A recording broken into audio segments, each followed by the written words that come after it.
El día de hoy estaremos cubriendo el curso La historia de la iglesia cristiana. Cubriremos los 6 periodos generales de la historia de la iglesia cristiana. Cubriremos el primer periodo, la iglesia apostólica, que es desde la ascensión de Cristo hasta la muerte de Juan.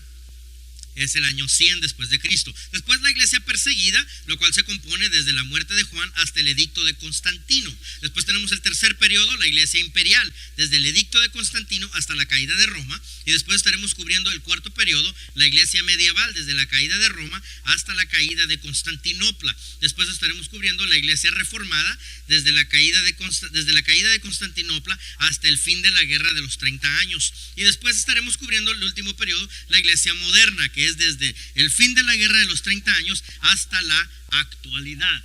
Así es como se desglosa cada uno de estos periodos. La primera era, que es la iglesia apostólica, incluye la iglesia pentecostal, que es desde la ascensión de Cristo a la predicación de Esteban. 5 años surgen ahí. Después desde la expansión de la iglesia, que es desde la predicación de Esteban hasta el concilio de Jerusalén. Después la iglesia de los gentiles, que es desde el concilio de Jerusalén hasta el martirio de Pablo. Y la edad sombría, que es desde el martirio de Pablo hasta la muerte de Juan. La segunda era de la iglesia cristiana es la era perseguida. Se compone de 3 partes. La primera es las persecuciones imperiales. La segunda parte es la formación del canón del Nuevo Testamento, también el desarrollo de la organización eclesiástica, el desarrollo de la doctrina. Y la tercera parte de la iglesia perseguida se compone del desarrollo de sectas y herejías, y ahí se conoce la condición de la iglesia. Para la tercera parte de la iglesia cristiana, que es la iglesia imperial, desde el edicto de Constantino hasta la caída de Roma, se compone de 3 partes. Esas 3 partes son: primera parte, la victoria del cristianismo; la segunda parte, fundación de Constantinopla; la división del imperio, supresión del paganismo, controversias y concilios, y el nacimiento del monacato.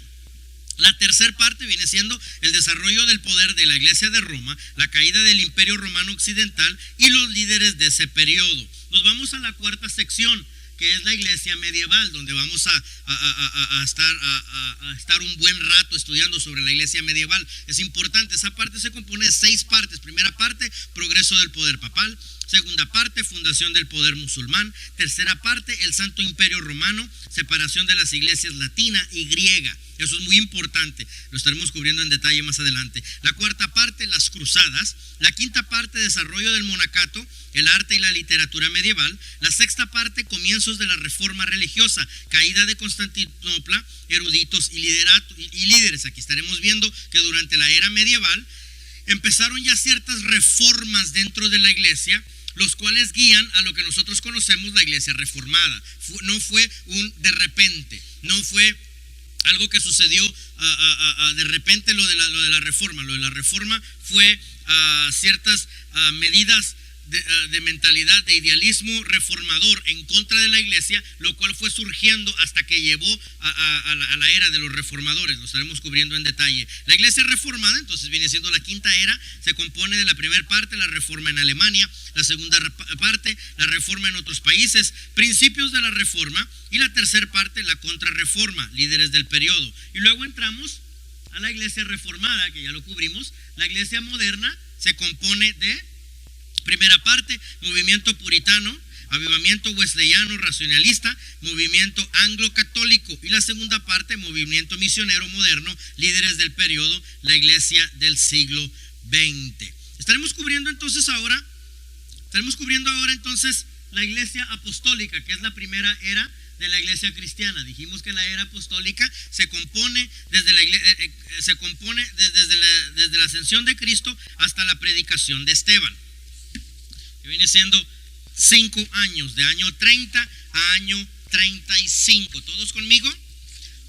Lo que les pido que ignoren, por favor, ahí arriba, es los números de las páginas. No coinciden las páginas con las páginas del libro de ustedes. Tenemos la iglesia apostólica, que es desde la ascensión de Cristo hasta la predicación de Esteban. En el año 35 cubriremos la primera parte, que es la iglesia pentecostal. La iglesia de Cristo comenzó su historia como un movimiento mundial el día del Pentecostés.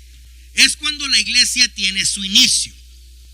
¿Cuándo comenzó la iglesia de Cristo? La iglesia de Cristo comenzó su historia como un movimiento mundial el día del Pentecostés. Muy bien.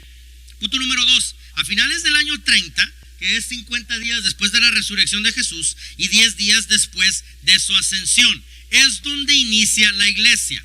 Ahora tenemos unas palabras muy importantes aquí, dos palabras idénticas. En hebreo tenemos una palabra que es el Mesías. En griego tenemos una palabra de donde surge la palabra el Cristo.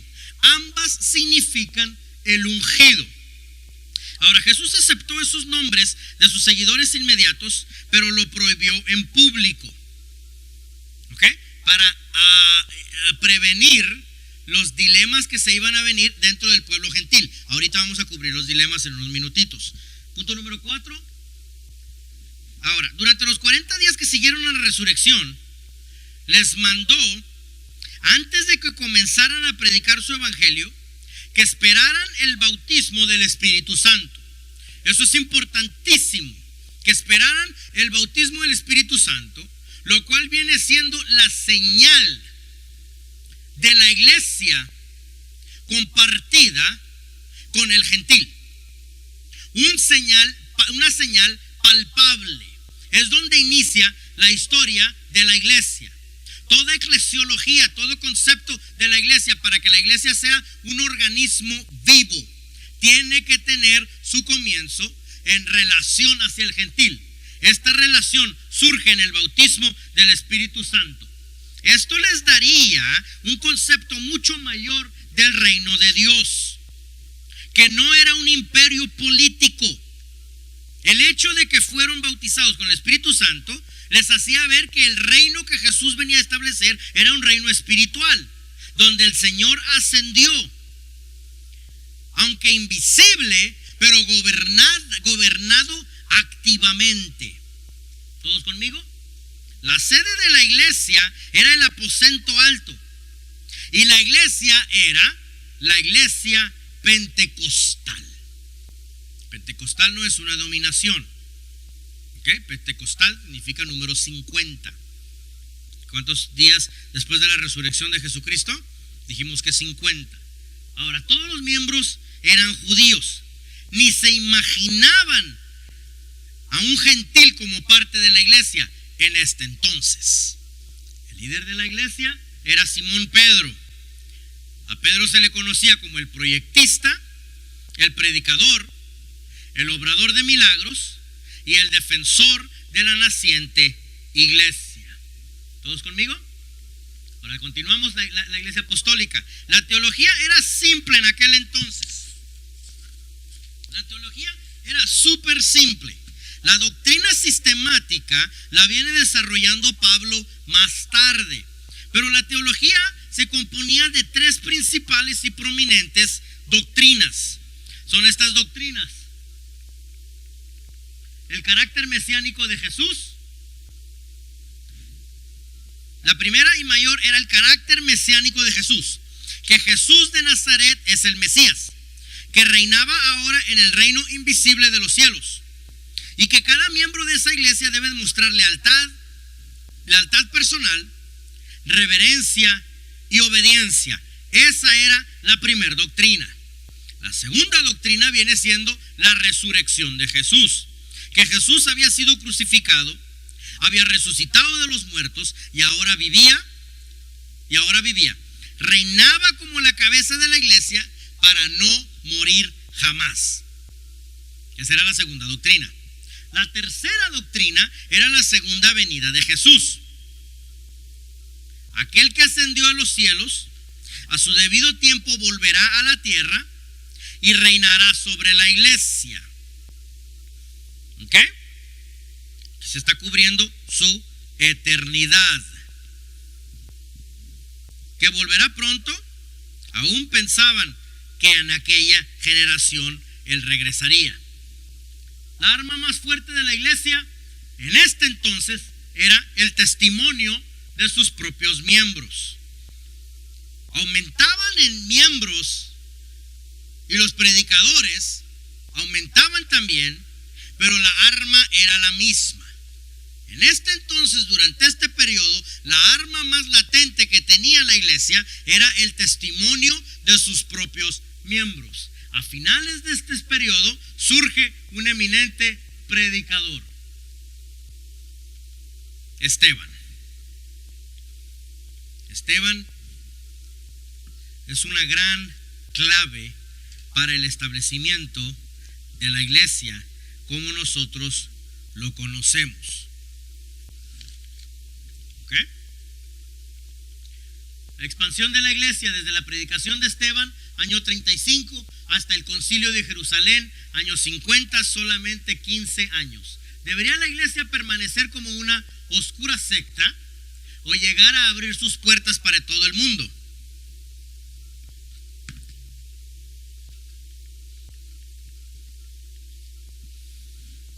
Cuando comenzó, el evangelio estaba limitado a Jerusalén y a sus aldeas alrededor.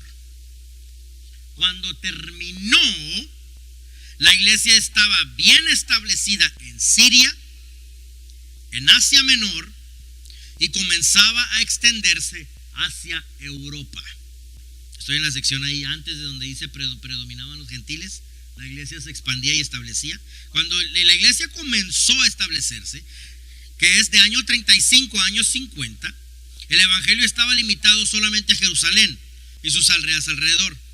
Durante ese periodo de año 30 a año 50, durante ese periodo de 15 años, la iglesia estaba bien establecida en Siria, Asia Menor, y estaba teniendo su entrada hacia Europa. Ya en este entonces predominaban los gentiles. Esteban es el líder a quien se le atribuye este tipo de expansión. Ahora, el idioma que se utilizaba en Palestina era el hebreo y el arameo. En otros lugares era el griego. La iglesia estaba sufriendo de problemas financieros. En la iglesia de Jerusalén surgió una queja que por distribuir el dinero a los pobres, se descuidaban a las familias de los judíos griegos. Todo se arraiga en el judío. Querían exclusivamente para ellos y pensaban que la salvación iba a ser exclusivamente para ellos. Después viene la comisión de 7 hombres a supervisar. Esteban era el delegado a supervisar. Esteban se le conoce como el buen predicador. Ese es el título como se le conocía a Esteban. Esteban fue el primero, escuchen esto, Esteban fue el primero en tener una visión de un evangelio para todo el mundo, incluyendo al gentil. Eso lo llevó al arresto y al martirio. Grande lección para nosotros, porque tenemos que regresar a nuestras prioridades. Si estamos dispuestos a entrarle al ministerio de evangelismo, el que está dispuesto a evangelizar está dispuesto al arresto, está expuesto al arresto y está expuesto al martirio. Saulo se enoja por este mensaje de Esteban. Era un jefe de una terrible persecución contra los discípulos de Cristo. El fiero odio de Saulo se constituyó como un factor benéfico para la propagación de la iglesia. Luego viene Felipe. Felipe encuentra refugio entre los samaritanos. Felipe forma la primera iglesia fuera del seno del judaísmo. En esta expansión, cualquier expansión que quieras tener para Cristo, causa que los seguidores de Cristo corran a las aldeas y se refugien con quien sea. Seguimos adelante. Felipe predicó y fundó iglesias en las ciudades costaneras de Gaza, Jope y Cesarea. ¿Sí lo ven ahí en el mapa? Ahí abajo. En azul se encuentra Jerusalén allá. Y tenemos las 3 ciudades costaneras de Gaza, Jope y Cesarea. Samaritanos era gente mestiza. No eran judíos ni gentiles. Esta gente era despreciada por los judíos. Esto demuestra que Felipe ya había sido liberado de prejuicios judíos. Aquí el evangelio tendría necesariamente que entrar en contacto con el mundo pagano. ¿Amén? Tenemos a Pedro. Pedro llega a Jope, resucita a Tabita o Dorcas y se hospeda con Simón. Simón era un curtidor. ¿Qué significa eso? Un curtidor de pieles, exactamente. ¿Qué significa eso?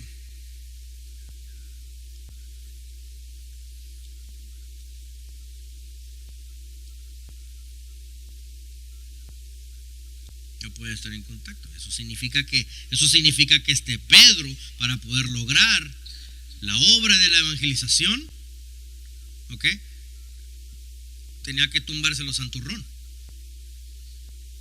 Tenía que quitarse lo religioso. El hecho que se fue a hospedar en un ambiente de un oficio que significaba inmundicia, ¿ok?, es que ya se había liberado de todos los prejuicios judíos. La iglesia es un barco salvavidas, no un crucero de entretenimiento. Por eso, el que se está ahogando debajo de la barca, a él no le importa si es mujer o hombre o niño o anciano, o si la mujer trae aretes, o si el hombre trae, o si el hombre trae lo que traiga. Él lo que quiere es que lo salven. La iglesia tiene que cancelarse de los prejuicios para poder salvar al perdido. Entonces Pedro llega a Jope, resucita a Tabita o a Dorcas y se hospeda con otro Simón, un curtidor. Mensajeros de Cesarea le piden a Pedro que fuera a instruir a Cornelio, un devoto oficial romano. Mensajeros de Cesarea van aquí con Cornelio. Cornelio y sus amigos fueron recibidos a la iglesia y bautizados. Ustedes tomaron el curso de Lucas con otro profesor. ¿Se acuerdan ustedes que tomaron el curso del Evangelio de Lucas, Ministerio Público de Jesús? Ok. El libro de Lucas, hasta el capítulo 13, tenemos lo que viene siendo el evangelio personal de Jesús. Del capítulo 13 hasta el final del capítulo, hasta el final del libro de Lucas, tenemos lo que viene siendo el evangelio con sus discípulos. ¿Ok? Después de que se termine el libro de Lucas, continúa la siguiente obra. El mismo autor del libro de Lucas es el mismo autor del libro de los Hechos. Entonces tenemos una continuación en el libro de los Hechos a una evangelización, ya no solamente ni Jesús con su ministerio personal, porque su ministerio personal fue capítulos 1 al 13, donde él anda haciendo milagros él solo, por él mismo. Después tenemos del capítulo 13 en delante, donde tenemos a Jesucristo haciendo milagros con sus discípulos, funcionando con ellos. Y después se termina esa parte y empieza el libro de los Hechos, donde tenemos ya a Jesús enseñándonos a nosotros a hacer lo que él hizo. Uno de los dilemas principales dentro de esta obra de 2 tomos, que es Lucas y Hechos, es la salvación de Cornelio. ¿Todos conmigo? Para que conozcamos un poquito cuál es el dilema aquí de Lucas y de los Hechos. El dilema principal, una de las batallas más grandes de entre esa obra de 2 tomos, que es Lucas y Hechos, es que Cornelio se salva. Y el judío no podía concebir que la salvación pudiese ser para el gentil también. Cornelio y sus amigos fueron recibidos a la iglesia y bautizados. Eso es un ejemplo muy importante para el establecimiento de nuestra iglesia. Si el Espíritu Santo los bautizó y eran gentiles, ¿qué dice esto? Que el Espíritu de Dios daba autorización divina para predicar el evangelio a los gentiles y aceptarlos en la iglesia. Amén. Ahora tenemos de Saulo a Pablo. Su oposición fue severa. El principal dilema que se sufría en este entonces era eso mismo. Su oposición fue especialmente severa en contra de la doctrina que eliminara las barreras entre los judíos y gentiles. Ese era el chisme principal. Que no pudiese existir una puerta de acceso para que el gentil entrara a la salvación. Entonces Saulo adopta las ideas de Esteban, pero superó a Esteban en llevar hacia adelante el movimiento de abrir las puertas de la iglesia. Todos conocemos la historia de Saulo, el cual se convierte después ¿en qué? Pablo. Todos conocemos la historia. Una de las enseñanzas que sacamos de aquí es la depresión en la que él entra. Él entra en una depresión en el momento que se le aparece Jesús, cae del caballo, le dice: ¿por qué me estás persiguiendo? Yo no te estoy persiguiendo. El hecho de que se le aparece Jesús, se dice en la historia que estuvo en cama aproximadamente 3 a 4 meses antes de poder recuperarse de la depresión que él vivió en este entonces, porque él experimentó una crisis. Las crisis son oportunidades de cambio y tenemos el ejemplo perfecto en Saulo. Cayó en una crisis, pero después de la crisis él salió como Pablo. En toda la historia del cristianismo, ninguna conversión. Esta historia de Saulo se sigue enseñando una y otra vez, porque en toda la historia del cristianismo, ninguna conversión a Cristo trajo resultados tan importantes al mundo entero como la de Saulo, aún en tiempos modernos. Asombroso, ¿no? Continuamos adelante. La iglesia apostólica, seguimos con la iglesia apostólica, de la expansión de la iglesia. Ahora tenemos aquí Antioquía. Por persecución, corrieron muchos a Antioquía. ¿Todos conmigo? Los fugitivos iban a las sinagogas judías, donde también había un lugar separado para los adoradores gentiles. Ahora tenemos resultados alarmantes aquí. La liberalidad en Antioquía alarmó a Jerusalén y mandan a Bernabé a investigar. Bernabé, cuando va a investigar, aprueba, no condena, y en vez de condenar se trae a uno más, Saulo de Tarso, y se quedan. Está tan bueno el ambiente que él no puede condenar lo que está sucediendo. La iglesia de Antioquía se eleva a tal prominencia, que fue ahí donde por primera vez a los seguidores de Cristo se les llama el título cristianos. Muy bien. Nombre dado por los griegos. Es donde por primera vez se nos llama a nosotros como cristianos. Entonces tenemos abundancia en Antioquía. Tenemos una abundancia. Qué casualidad que la iglesia que está en fuego no tiene necesidad. Qué casualidad. No es casualidad ni coincidencia, sino es estar haciendo lo que Dios nos mandó a hacer: adorarle, buscar su voluntad, y Él se encargará de nuestro reino. Mas buscar primeramente el reino de Dios y su justicia, y todas las otras cosas os vendrán por añadidura. Entonces tenemos abundancia en Antioquía en tiempos de hambre. Eran tiempos de hambre, pero ellos estaban aún en tan eminente abundancia que ayudaban a los santos pobres de Judea. ¿Ok? Tenemos aquí 2 nombres entonces. Se acostumbraba que un judío tuviese 2 nombres: uno israelita y el otro que se utilizaba entre los gentiles. Era gente atrevida, era gente que se iba a meter aún con el gentil. Esta iglesia de Antioquía, cuando llegaban a una ciudad, empezaban predicando en la sinagoga, porque allí todo judío tendría derecho a hablar. ¿Ok? Podemos ver beneficios de la educación también, de gente que era educada. Pablo podía hablar en cualquier lugar, ¿ok? Porque era un rabí acreditado de Dayspring Christian University, ¿ok? Era acreditado Pablo. Había estudiado ahí dice ahí abajo el nombre de la famosa sí, de la escuela de Gamaliel. Había estudiado. Entonces él podía presentarse donde él quería. Tenemos un debate en el concilio. En toda sociedad existen 2 grupos. En toda sociedad existen dos grupos. Entonces estuvieron presentes los apóstoles y los ancianos y toda la iglesia. En toda sociedad tenemos estos dos grupos, los conservadores y los progresistas. Los conservadores miran hacia el pasado.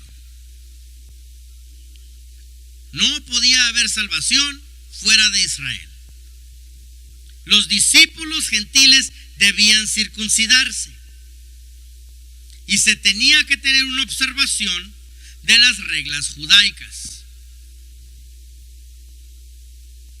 ¿Ok? Quiero que mantengan esa palabra muy presente, observante. Más adelante la vamos a utilizar. Observaban las reglas judaicas. Y luego tenemos también el grupo de los progresistas. Los progresistas están dispuestos a mirar hacia el futuro. Este grupo de progresistas está encabezado por Pablo y Bernabé. Y el ideal era que el evangelio era para judíos y gentiles bajo las mismas bases de fe en Cristo, sin tomar en cuenta la ley judaica. El resultado de este debate no fue a favor del gentil. El resultado de este debate en ese entonces fue que la ley solo ataba a los judíos y no a los gentiles. Se termina la iglesia cristiana judía y se inicia una iglesia, se forma una iglesia para toda raza y todo país. Por lo tanto, el grupo gentil con los progresistas determinan que la iglesia, ahora ya que se terminaba la relación de la iglesia cristiana judía, determinan que la iglesia podía seguir entonces adelante con su constante expansión. Esa iglesia sigue el ideal de la eclesiología, formando parte de una iglesia universal. Esta iglesia universal no es lo que conocemos como la iglesia organizada. Les estoy dando términos del curso que van a hablar a ver el siguiente mes. La iglesia organizada la conocemos como la congregación. La iglesia universal es la iglesia del organismo vivo que Cristo vino a establecer. Si estamos viendo la diferencia, ¿verdad? ¿Amén? ¿Todos conmigo? Ok. Continuamos con la iglesia apostólica. La iglesia apostólica ahora vemos desde el concilio de Jerusalén hasta el martirio de Pablo, año 50 hasta el año 68. Empieza a suceder un fenómeno aquí, que los gentiles ganaban adeptos del mundo pagano para el evangelio, y los judíos se alejaban y su odio se hacía cada vez más amargo, pero perdían miembros dentro de su grupo. Casi en todas las partes eran los judíos los que instigaban persecuciones en contra de los cristianos. Eran los mismos judíos. Se le atribuyen las persecuciones a el gobierno. Pues ¿quién le metía influencia al gobierno? Eran los judíos los que instigaban las persecuciones hacia los cristianos. Entonces tenemos a Santiago. A Santiago se le conoce como el guardián de la iglesia local. ¿Ok? Se le llama el guardián de la iglesia local porque él era el local en Jerusalén. Encabezó la iglesia de Jerusalén. Era el hermano menor de Jesús, fiel conservador de las costumbres judías, pero no se oponía al evangelio de los gentiles. Era un líder de los cristianos judíos, ¿ok? Y por haber sido amigo y, ¿cuál es la palabra? Amistoso con los gentiles, lo asesinan alrededor del año 62. El asesinato de Santiago es lo que causa los viajes de Pablo. Pablo dice, ahora por mis pistolas, para poder demostrar que el evangelio le pertenece también al gentil, él inicia sus viajes alrededor. A Pablo se le conoce como el viajero incansable, el obrero indómito, el fundador de iglesias y es también un eminente teólogo. Ahora, se supone y se conoce arqueológicamente, pero no bíblicamente, se supone que existían muchos otros misioneros. Pero poco después del final de su época, se le conocen iglesias en lugares que Pablo nunca visitó, que no tenemos registro que visitó. Así que pudieron haber sido más viajes. ¿Okay? Después del concilio de Jerusalén, Pablo emprende su segundo viaje misionero. Hablaba cuatro idiomas, hablaba 4 lenguas, hablaba el arameo, que era su lengua materna, hablaba el hebreo por sus estudios bíblicos, es de que él hablaba el arameo. El griego lo hablaba por los escritos que se le conocen, y el latín lo hablaba por su condición civil, el latín siendo el idioma de los profesionales. Una vez más, hablaba arameo por su lengua materna, hablaba el hebreo por sus estudios bíblicos, ¿okay? Hablaba griego por sus escritos y hablaba latín por su condición civil. Ahora, cuando se le conoce aquí que él era el viajero incansable, ¿okay? También se le conoce como el enfermo incurable. No se sabe exactamente qué era esta enfermedad. Lo único que sí se conoce es de fiebre, malaria, migrañas permanentes que él vivía, pero exactamente qué es lo que él tenía no se sabe. Continuamos con la primera era. El campo de la iglesia era todo el imperio romano. La iglesia toma como su territorio todo el imperio romano, lo cual ven ustedes ahí desde Macedonia. Ustedes pueden ver ustedes ahí todo lo que cubre el imperio romano. Era bastantito. Continuamos. Primer viaje misionero de Pablo. Viaje de salida, lo podemos ver en azul. Viaje de regreso, lo podemos ver en rojo. ¿Ok? El campo de la iglesia era todo el imperio romano. Esto le permitía a Pablo poder moverse libremente. Este viaje fue por algunas de las provincias interiores de Asia Menor. Iba acompañado de Silas o de Silvano. Salió de Antioquía de Siria. Cuando sale de Antioquía de Siria, se va hacia la isla de Chipre. De Chipre se brinca para Perga. De Perga se va a Antioquía.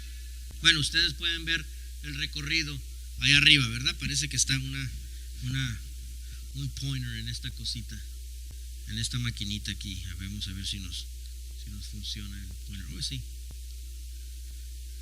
Sí funciona. ¿Sí ven aquí, verdad?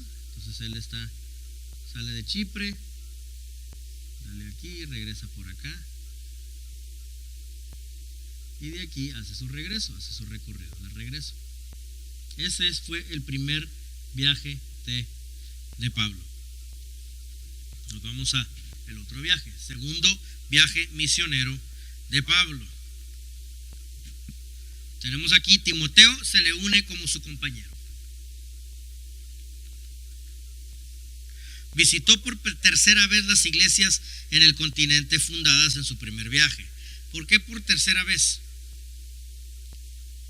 Porque cuando iba en su primer viaje las visitó 2 veces, una vez de ida y otra de regreso. Entonces, si él sale en su tercer viaje, en su segundo viaje, ya les está visitando por tercera vez. Tenemos aquí, se va de Troas y se brinca hacia Europa en este viaje.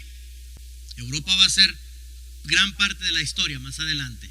Aquí se brinca a Europa. Pablo y Silas de Macedonia, en la provincia de Macedonia, Pablo y Silas establecen iglesias en Filipos, Tesalónica y Berea, aquí en la provincia de Macedonia. fundaron una pequeña grey en la ciudad de la cultura, Atenas, y una fuerte congregación en Corintio. Corintio era la gran metrópolis comercial de Grecia. Amén. Esa era la parte. Entonces tenemos aquí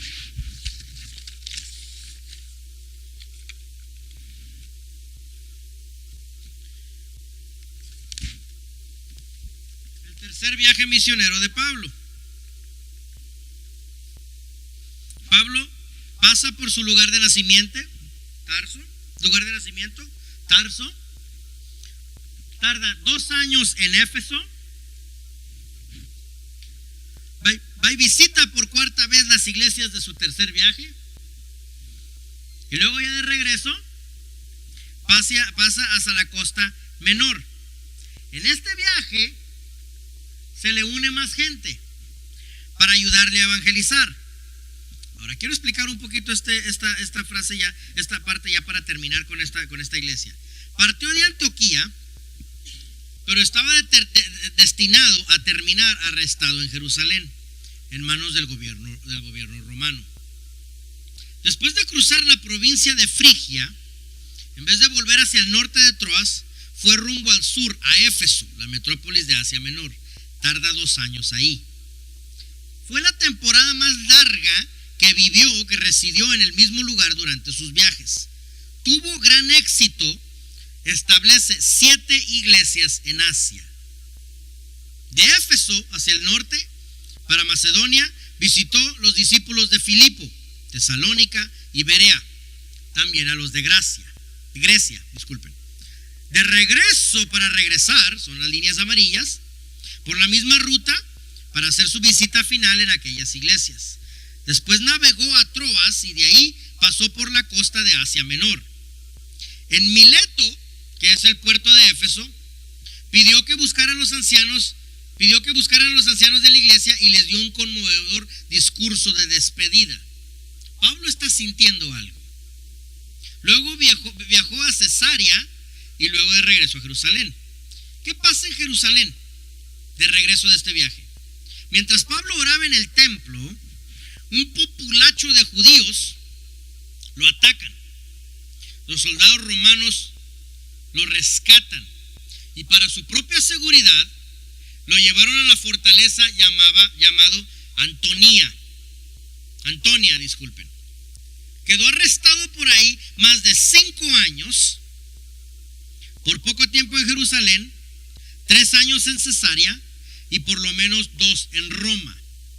Podemos considerar este peligroso viaje de Cesarea a Roma como el 4º viaje, porque predicaba donde iba, aunque vivía encadenado a un soldado.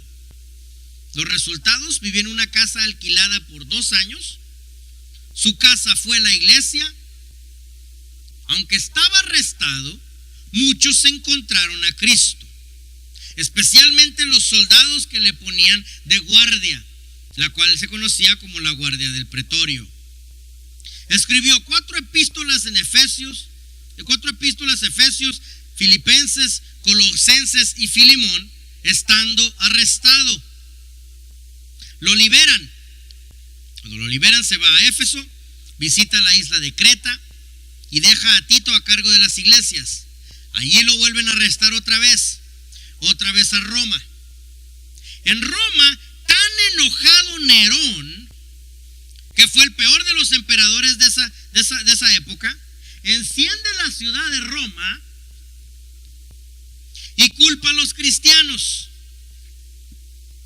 De esa manera, por el alarde que hizo Pablo y porque andaba estableciendo iglesias, da inicio a la segunda era, la iglesia perseguida. Tenemos la iglesia apostólica, que es de la que estamos hablando, y Nerón, que se enoja por todo lo que Pablo anda haciendo, así que lo torturan, lo matan, y mataron a miles. Y entre el grupo que llegan a matar por órdenes de Nerón, que empieza a quemar ciudades, matan a Pablo. Tiene un hermoso lugar donde queman a todos estos cristianos. Nerón Era tan sarcástico que los tituló Los Jardines de Nerón. ¿Dónde es ese lugar? Hoy conocido como el Vaticano, donde quemaron a miles de cristianos por orden de Nerón. Tomamos un receso, 5 minutitos y regresamos. Dios me los bendiga. Soy el doctor Adrián Nájera. Regresamos en unos minutitos.